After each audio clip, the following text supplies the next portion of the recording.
Top stories today. Parents, teachers, and students are going to be rallying in Oakland against possible school closures. The effort to save the schools comes ahead of a vote that's set for next Tuesday. KRON 4's Camila Barco joining us now live with a little bit more detail on this. Camila.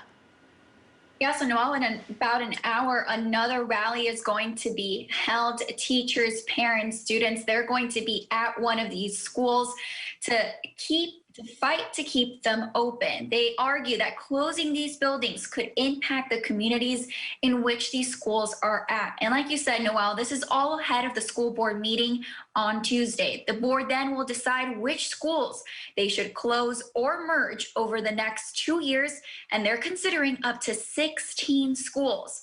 However, many people are upset because the schools on the chopping block predominantly serve Black and brown communities. Oakland school district leaders claim that a decline in enrollment and attendance has led to a more than $12 million deficit. Now, funding is normally given to schools based on how many kids show up to class every day, but district leaders say the pandemic has played a role in impacting school attendance records. Now, the Oakland City Council president, along with 3 other city leaders, are asking the state for help. They are requesting that the district's debt be eliminated and also change on how funding is based on attendance. We spoke to Council Member Carol Fife. She says it's not the fault of the parents or teachers, but the administration. The financing and the mismanagement that occurs is by upper level staff that have no checks and balances on those positions.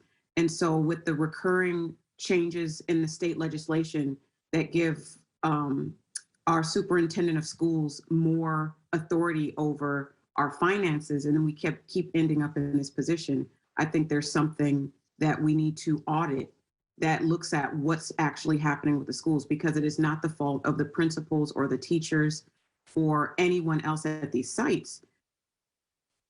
Now, the council member is also going to be at today's rally. She is fighting to keep these schools open.